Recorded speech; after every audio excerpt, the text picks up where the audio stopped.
नमस्कार दोस्तों, success point में आपका स्वागत है।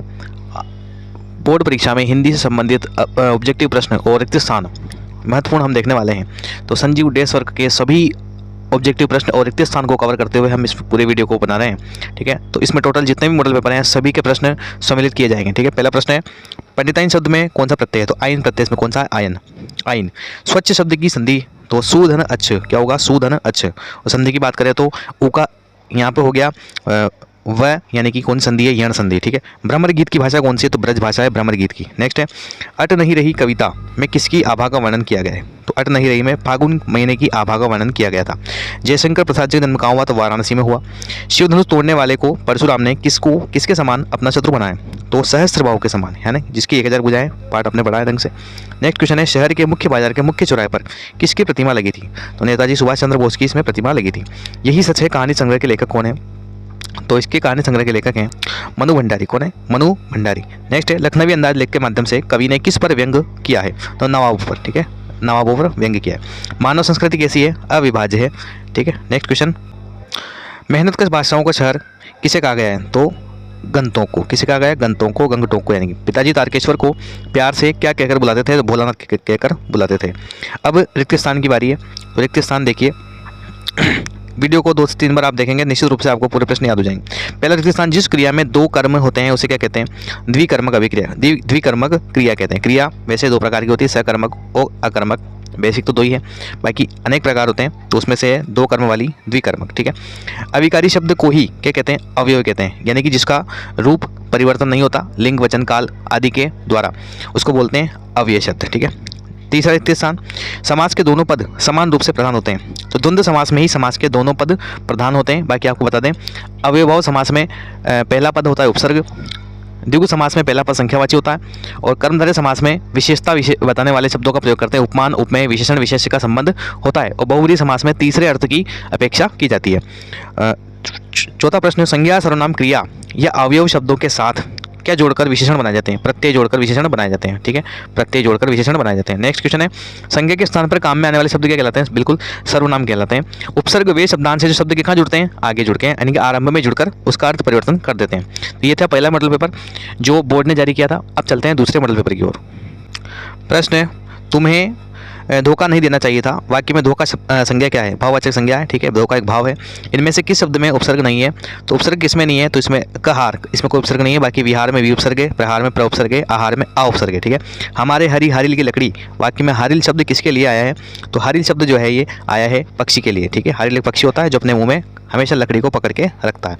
परशुराम ने लक्ष्मण को काल के वश में बताया, क्यों बताया उन्होंने? इसलिए बताया क्योंकि वह शिव के धनुष को छोटे मोटे धनुषों के समान बता रहे थे। नेक्स्ट क्वेश्चन, मुरझाकर गिर रही पत्तियां क्या संदेश दे रही हैं? तो मुरझाकर गिर रही जो पत्तियां हैं वो मानव जीवन की क्षणिकता का संदेश दे रही हैं कि मानव जीवन भी कैसा है? पत्तियों की तरह क्षणिक है, थोड़े समय के लिए। उत्साह किसको संबोधित गीत है? तो उत्साह जो है ये बादल को संबोधित गीत है। लेखिका के पिता शक्की किस कारण से थे? तो ये अपनों के विश्वासघात के कारण उनका स्वभाव ऐसा हो गया था। ठीक है, मेरी तेरी उसकी बात उपन्यास के लेखक कौन है? तो उपन्यास के लेखक हैं यशपाल जी। कौन है? यशपाल जी। नेक्स्ट है, बाल गोविंद भगत के बेटे को मुखाग्नि किसने दी? तो बिल्कुल उसकी पतोहू ने दी थी, यानी कि उसके लड़के की पत्नी ने उसको मुखाग्नि दी थी, यानी कि इसमें उत्तर आ जाएगा पतोहू। ठीक है, नेक्स्ट क्वेश्चन, वो लंगड़ा क्या जाएगा फौज में?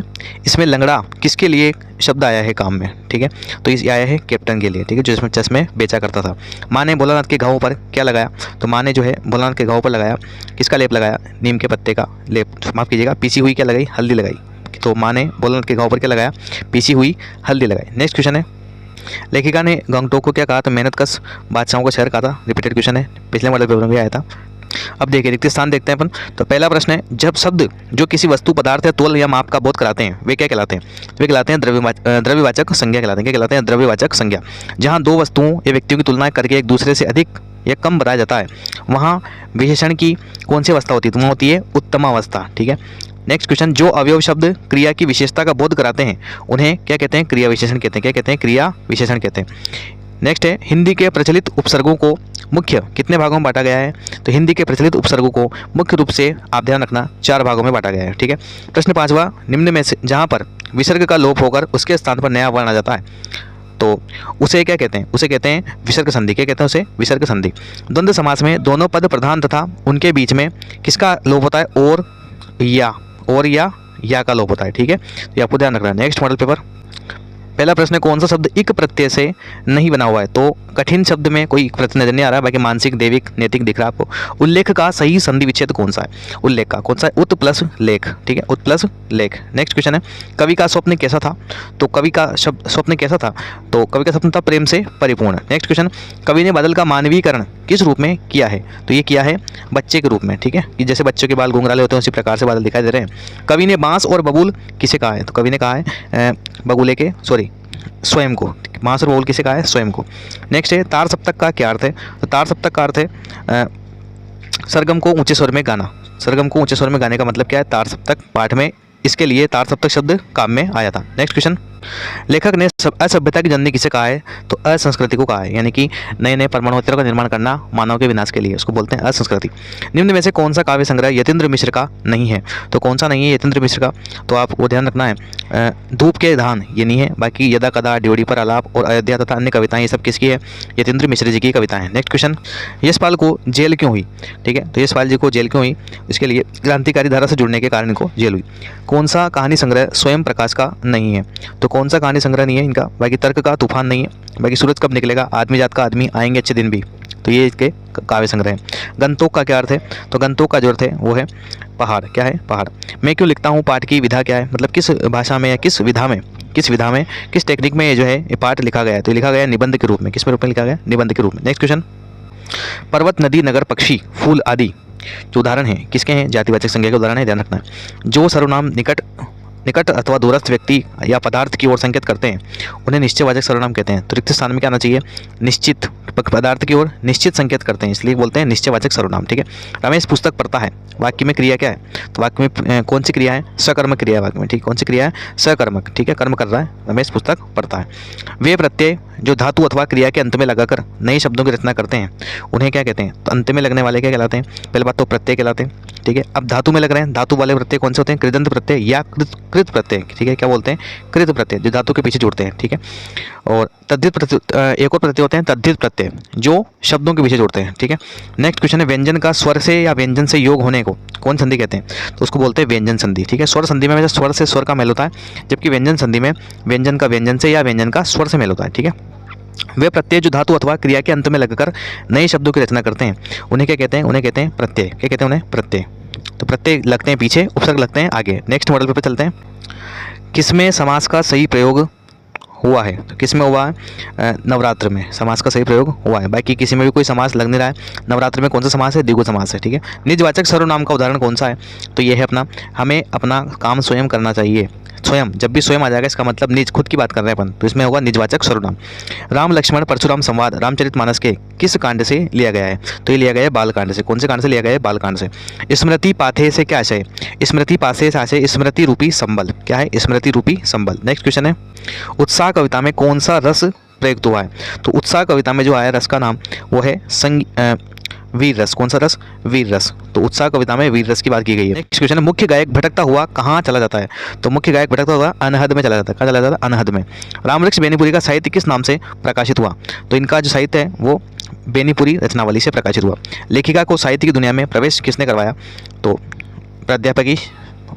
प्राध्यापिका शीला अग्रवाल ने, जो इसके साथ में ही रहती थी। नेक्स्ट, शास्त्रों में काशी को किस नाम से पुकारते थे? तो कहते थे आनंद कानन। क्या कहते थे? आनंद कानन। नेक्स्ट क्वेश्चन है, अपने पूर्वजों की खोज की गई वस्तु को अनायास प्राप्त करने वाले व्यक्ति को क्या कहा जा सकता है? तो क्या कह सकते हैं? तो कह सकते हैं सभ्य। क्या कह सकते हैं? सभ्य। नेक्स्ट क्वेश्चन, मैं क्यों लिखता हूँ पाठ के लेखक कौन है? तो इसके लेखक हैं अज्ञेय जी। माता का आंचल पाठ में वर्णनकर्ता का असली नाम क्या था? तो इसका नाम था तारकेश्वर नाथ। ठीक है, नेक्स्ट रिक्त स्थान चलते हैं। उपसर्ग शब्द के रिक्त स्थान में जुड़कर शब्द का अर्थ बदलते हैं। तो कहाँ जुड़ते हैं? आगे जुड़ते हैं या आरंभ में जुड़ते हैं, या आरंभ लिख दो, आगे लिख दो, कोई दिक्कत नहीं। जिस शब्द में लिंग वचन कारक आदि के कारण रूप परिवर्तित नहीं होता क्या कहलाते हैं? अव्यय कहलाते हैं। दोबारा आया है, जिस क्रिया के साथ कर्म प्रयुक्त नहीं होता वह कौन सी क्रिया कहलाती है? अकर्मक क्रिया। ठीक है, और जिसमें कर्म आता है वो कौन सी कहलाती है? सकर्मक क्रिया। ठीक है, गुणवाचक विशेषण में संज्ञा के रिक्त स्थान का बोध कराया जाता है। तो किसका? गुणों का, है ना, गुण या दोष का। ठीक है, या तो आप गुण का या दोष का। ठीक है, यानी हम जैसे हम बोलते हैं ना कोई चीज़ बहुत अच्छी है, यानी कि उसका गुण बता रहे हैं। कि हमने बोल दिया कोई चीज़ बहुत खराब है, तो ये उसका क्या बता रहे हैं, दोष बता रहे हैं। तो गुणवाचक विशेषण में संज्ञा के गुण या दोष का बोध कराया जाता है। नेक्स्ट क्वेश्चन है, जिस समास में पहला पद संख्यावाची होता है वहाँ कौन समास होता है? तो बिल्कुल द्विगु समास होता है वहाँ पे। नेक्स्ट, और जिस शब्द का एक निश्चित अर्थ और सही उच्चारण होता है उसे क्या कहते हैं? सार्थक शब्द कहते हैं। क्या कहते हैं? सार्थक। यानी कि जिसका अर्थ निकलता है उसको बोलते हैं सार्थक शब्द, और जिस शब्द का कोई भी अर्थ नहीं निकलता उसे कहते हैं निरर्थक शब्द। ठीक है। नेक्स्ट क्वेश्चन, घोड़ा दौड़ रहा है वाक्य में कौन सी क्रिया है? तो घोड़ा दौड़ रहा है वाक्य में क्रिया है अकर्मक। ठीक है, घोड़ा दौड़ रहा है अकर्मक क्रिया। ठीक है, किस शब्द में, अब आपको पता कैसे चलेगा कि अकर्मक है कि सकर्मक? तो उसकी एक ट्रिक बताता हूँ मैं आपको। आपको क्या करना है, प्रश्न में आपको क्या लगा करके और प्रश्न बनाना। जैसे घोड़ा दौड़ रहा है तो आपको लगाना है क्या दौड़ रहा है। अगर आपको क्या लगाने के बाद में उसका उत्तर कर्ता मिल रहा है, यानी कर्ता कौन है यहाँ पर? घोड़ा है, तो निश्चित रूप से उसमें कौन सी क्रिया है? अकर्मक। और यदि आप प्रश्न बना रहे हैं क्या लगा करके, क्या या किसको लगा करके आप प्रश्न बनाना है कि क्या दौड़ रहा है, किसको दौड़ रहा है, इस प्रकार से आपको प्रश्न बनाना है। और यदि उसका उत्तर वापस कर्ता नहीं मिलता है, जैसे यहाँ पर हम बोल रहे हैं क्या दौड़ रहा है, तो उत्तर क्या आ रहा है? घोड़ा दौड़ रहा है, तो कर्ता मिल रहा है वापस। अब कर्ता मिल रहा है, इसका मतलब इसमें कौन सी क्रिया है? अकर्मक। यदि आपको वापस जवाब में कर्ता नहीं मिले तो वहाँ पर कौन सी क्रिया होगी? सकर्मक। जैसे मान लो हमने कहा कि शीला खाना बना रही है। ठीक है, शीला खाना बना रही है, तो अब हम उससे प्रश्न क्या पूछेंगे? क्या बना रही है? तो उत्तर क्या मिलेगा आपको? खाना। शीला तो उत्तर नहीं मिल रहा है आपको, क्या बना रही है? खाना बना रही है। इसका मतलब आपका उत्तर कर्ता नहीं आया है। इसका मतलब ये जो सेंटेंस है जो मैंने बोला शीला खाना बना रही है, इसमें कौन सी क्रिया होगी? सकर्मक। यदि आपको क्या या किसको लगा करके प्रश्न करने से उत्तर में यदि वापस कर्ता मिल रहा है, इसका मतलब उसमें अकर्मक क्रिया होगी। यदि आपका उत्तर कर्ता नहीं आ रहा है उसमें आपके सकर्मक क्रिया होगी। इस ट्रिक को आप फॉलो करें, निश्चित रूप से प्रश्न आपका गलत नहीं जाएगा। नेक्स्ट क्वेश्चन है, किस शब्द में वी उपसर्ग नहीं है? तो वी किस में नहीं है?